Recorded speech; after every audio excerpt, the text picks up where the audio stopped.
बिस्मिल्लाहिर्रहमानिर्रहीम अस्सलामु अलैकुम वरहमतुल्लाहि वबरकातुहू। और आज 20 अक्टूबर 2025 है और आज दिन है पीर का। आज की ताज़ा तरीन बड़ी खबरों से इस व्लॉग का आगाज करेंगे। सबसे पहले हेडलाइंस आपके सामने रखेंगे। खबरदार, गजा की जंग दोबारा शुरू ना करना। अमरीकी सदर डोनाल्ड ट्रंप ने इसराइल का शिकंजा कस दिया है। अमरीकी हुकूमत इसराइल को जहन्नम के दरवाजों में धकेल रही है, लिहाजा गजा पर कब्जा करना होगा। अमरीकी सदर ट्रंप की बात नहीं माननी होगी। इसराइली हुकूमत के अंदर बगावत और खलबली मची हुई है।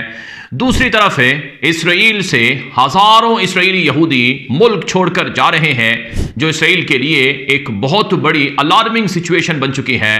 फलस्तीन और गजा के खिलाफ पसे पर्दा एक नया खुफिया मंसूबा भी सामने आया है और गजा के नीचे सुरंगें हमास की इसराइल के लिए दर्दे सर बन चुकी हैं। इसराइली फौज गजा के अंदर कार्रवाइयां लबनान तर्ज की जारी रखना चाहती हैं और दोबारा इसराइल के खिलाफ 7 अक्टूबर हो सकता है। इससे पहले इसराइल को एहतियाती इक़दामात करना होंगे। इसराइली मीडिया में माहिरीन ने इसराइली हुकूमत को खबरदार कर दिया है। ये हेडलाइंस हैं, इनकी डिटेल्स और तफसीलात मैं आपको भी बताने लगा हूं। इससे पहले कि मैं खबरों का आगाज़ करूं, आपसे गुजारिश है, अगर आप इस चैनल पर नए हैं तो लाजमी सब्सक्राइब करें ताकि आपको तमाम अपडेट्स मिले, ताकि आपका और हमारा ताल्लुक मजबूती से जुड़ा रहे और आपको अपडेट्स मिलती रहें। आगाज़ करेंगे आज की सबसे बड़ी खबर इस वक्त मेरे सामने है। इसराइली वज़ीर दिफा इसराइल कात्स ने कहा है कि हमास के दहशतगर्द येलो लाइन को क्रॉस करके इसराइल के कंट्रोल वाले इलाकों में आ रहे हैं, लिहाजा हमने इसराइली फौज को हुक्म दिया है कि जो भी गजा का शहरी येलो लाइन क्रॉस करे उसे टारगेट किया जाए। बुनियादी तौर पर गजा को 2 हिस्सों में इस वक्त तकसीम कर दिया गया है। गजा का 50% हिस्सा गजा के शहरियों के लिए खुला हुआ है, जबकि बाकी का 50% हिस्सा गजा के शहरियों के लिए बंद है और वहां पर इसराइली फौजें मौजूद हैं। अब ये जो इसराइली फौज के कब्जे में गजा का आधा हिस्सा है, इस हवाले से इसराइल के मशहूर सहाफ़ी योआफ ज़ैतून ने यदीओत आहरानोत, जो कि अबरानी ज़बान का इसराइली अखबार है, उसमें एक तफसीली मजमून और रिपोर्ट छापी है और अपने एक्स अकाउंट पर भी उन्होंने पोस्ट की है। मैं चाहता हूं कि आपके सामने वो पढ़कर रखूं ताकि आपको अंदाज़ा हो कि इसराइल के कब्जे में जो गजा का इलाका है वहां पर क्या चल रहा है। इसराइल ने रफा में होने वाले शदीद वाक़े, जिसमें नाहिल ब्रिगेड के 2 फौजी मारे गए, इसके बावजूद जवाबी कार्रवाई महदूद रखी है। इसका सबब सिर्फ ट्रंप की हिदायत नहीं थी कि गजा के शहरियों को इमदाद जारी रखी जाए, बल्कि कई अमली, फौजी और ज़मीनी वजूहात भी हैं। इस रिपोर्ट में लिखा गया है कि गजा इमदाद का सिलसिला जारी है। रफा सरहद पर हज़ारों टन खुराक और सामान फ़लस्तीनियों के लिए पहुँचाया जा रहा है। हालांकि इसराइली फ़ौज के 2 एहलकार मारे जा चुके हैं। ज़ेर ज़मीन ख़तरा, इसराइल के येलो लाइन यानी जो वो लाइन जो कि दोनों गजा को डिवाइड करने वाली है, इस लाइन के तरफ सैकड़ों किलोमीटर हमास के दहशतगर्दों की सुरंगें मौजूद हैं। इन सुरंगों में सैकड़ों हमास जंगजू फंसे हुए हैं, जो अब बाहर निकलकर इसराइली फोर्सेस से बरह रास्त लड़ाई छेड़ना पसंद करते हैं, बजाय इसके कि वो ज़मीन में मरने को तरजीह दें। सुरंगों की तलाश में महीने लग सकते हैं। इसराइली फ़ौज के मुताबिक सरहदी इलाके की तमाम सुरंगें महीनों में तलाश होंगी। तब तक इस किस्म के हमले मुतवक्के हैं। इसराइल का एहतियाती दिफा फ़ौज इस वक्त येलो लाइन के करीब नए फ़ौजी अड्डे बना रही है, यानी इसराइल के कब्ज़े में जो गजा का इलाका है वहाँ इसराइली फ़ौजी मज़ीद चेक पोस्टें बना रही हैं और मुमकिन तौर पर हमास से लड़ने की तैयारी की जा रही है। ये इस रिपोर्ट के अंदर लिखा गया है। नाज़रीन इकराम, इस वक्त जो गजा और इसराइल के दरमियान जंग के खात्मे का अमरीकी सदर का प्लान है, ट्रंप उसे हर कीमत पर बहाल रखना चाहते हैं।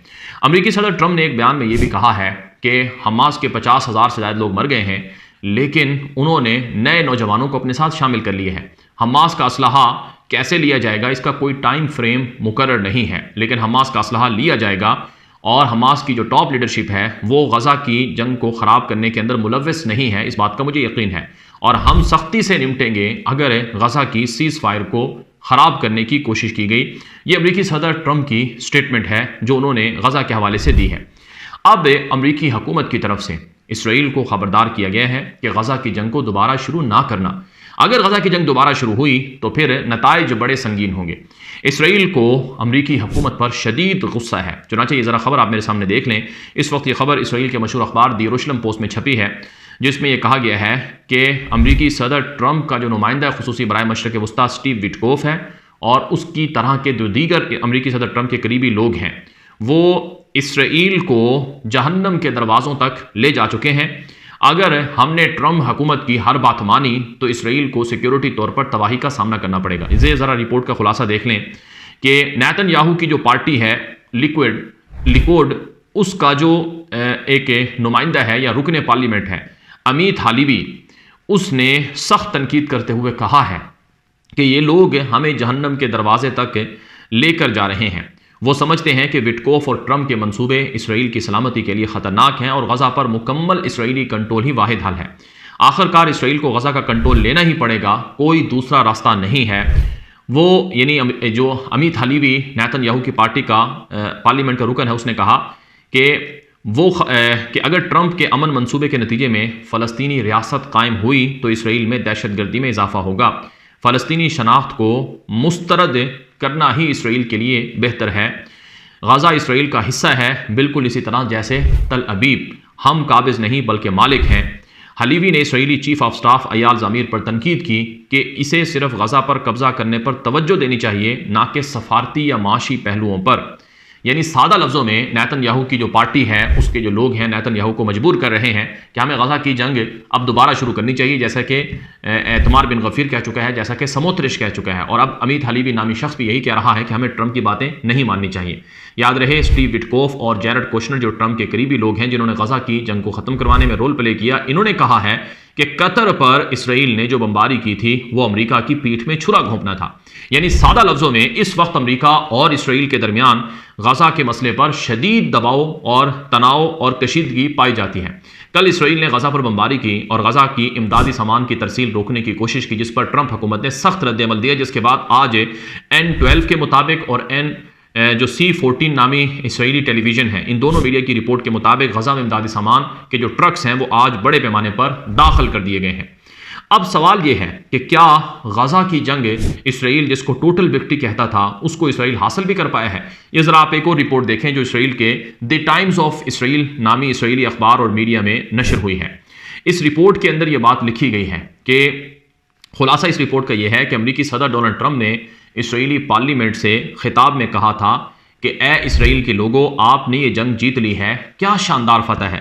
नेतन्याहू ने भी पार्लियामेंट से खिताब में कहा था कि ट्रंप का मंसूबा हमारे तमाम अहदाफ हासिल करते हुए जंग ख़त्म करना है, लेकिन ज़मीनी हकीकत इसके बरखिलाफ़ है। ये इस रिपोर्ट में लिखा गया। इस रिपोर्ट में कहा गया है कि हमास अब भी सरगर्म है। हमास ने ज़्यादातर यरगमालियों की लाशें वापस नहीं की हैं। गैर मुसल्लह होने से हमास इनकार कर चुका है, जो ट्रंप मंसूबे की बुनियादी शर्त के खिलाफ है। और हमास के जंगजू दोबारा यूनिफॉर्म में घूम रहे हैं, अवामी मकामात पर फायरिंग और मुखालिफिन को सजाएं दे रहे हैं, और रफ़ा में इसराइली फ़ौज पर उन्होंने हमला भी कर दिया है। ये सब चीज़ें जाहिर करती हैं कि हमास को शिकस्त तस्लीम नहीं है। और अमरीकी सदर ट्रंप की जो पॉलिसीज़ हैं वो उनसे ख़तरात हैं। ट्रंप का कहना कि जंग ख़त्म हो चुकी है, लेकिन इसराइली अखबार की इस रिपोर्ट में लिखा गया है कि इससे हमास को मज़ीद हौसला मिला है।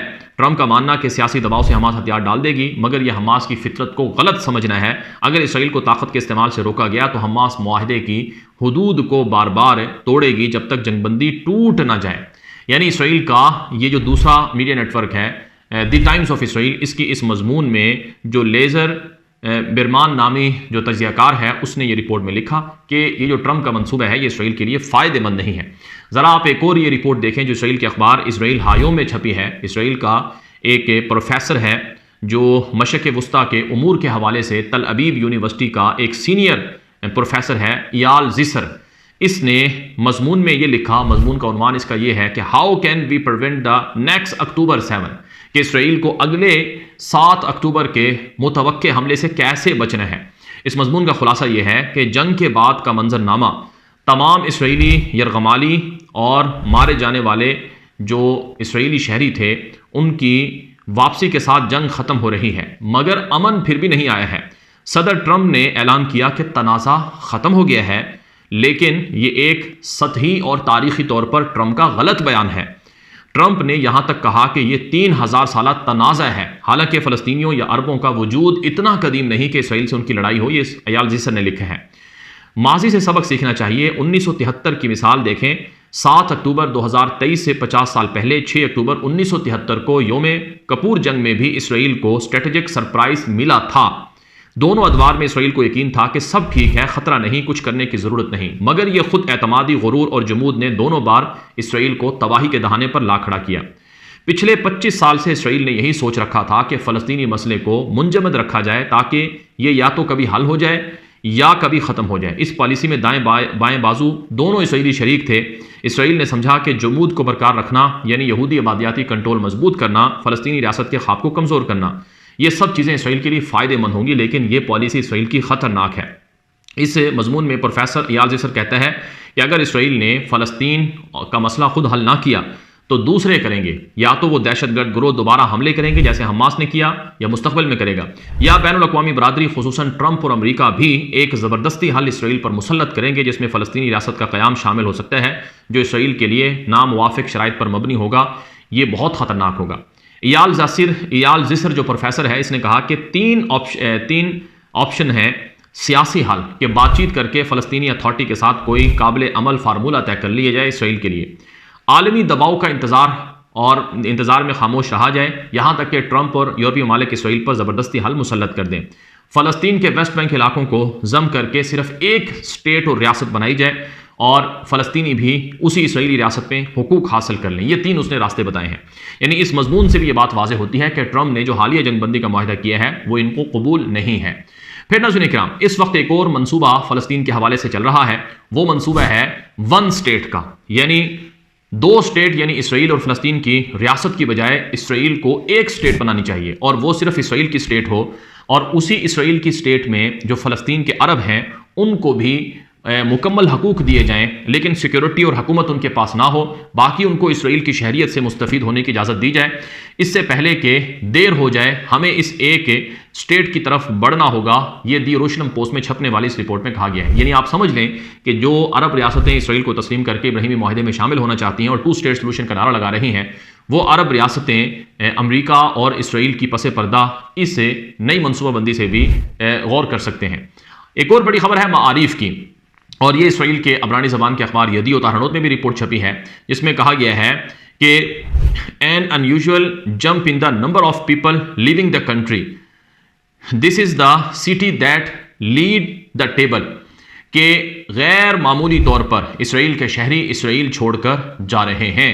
इसराइल से यहूदियों की मुख्तलिफ मुल्कों में फ़रार होने की या हिजरत करने की उनके बकौल रुझान बढ़ा है। 2009 से 2021 तक हर साल 36,000 इसराइली मुल्क छोड़कर जाते थे, मगर 2022 में यह तादाद 55,000 हो गई और 7 अक्टूबर के बाद यह तादाद 87,000 से 1 लाख के दरमियान हो गई। यानी पिछले 2 सालों में 2 लाख से भी ज़्यादा इसराइली शहरी इसराइल छोड़कर जा चुके हैं। अगर यही सिलसिला बरकरार रहा तो इसराइल से पढ़े लिखे यहूदियों की तादाद कम हो जाएगी और ये इसराइल के मुस्तकबिल के लिए बड़ा ख़तरनाक अमल है, ये इस रिपोर्ट में बताया गया है। इसके साथ साथ नाज़रीन इकराम, जो फ़लस्तीन के वेस्ट बैंक के इलाके हैं उन पर भी इसराइल के हमले रिपोर्ट हो रहे हैं। एक अल जज़ीरा की रिपोर्ट के मुताबिक 70 डोनम का रकबा था जो फ़लस्तीनी ज़मीनों पर इसराइल के आबादकारों ने कब्जा कर लिया है नाबलुस के करीब। इसराइल का C14 मीडिया नेटवर्क कहता है कि जिन फ़लस्तीनियों को उनकी ज़मीनों को पकड़ा गया है, दरअसल वो इंतहा पसंद थे, उन्हें गिरफ्तार किया गया है। सच्ची बात यह है कि गाज़ा में भी इसराइल की कार्रवाइयाँ चल रही हैं और इसी तरह से फ़लस्तीन के वेस्ट बैंक के इलाकों में भी हमले बदस्तूर जारी हैं। अब तक के लिए इतना ही, इजाज़त दीजिए। अस्सलामु अलैकुम व रहमतुल्लाहि व बरकातुहू।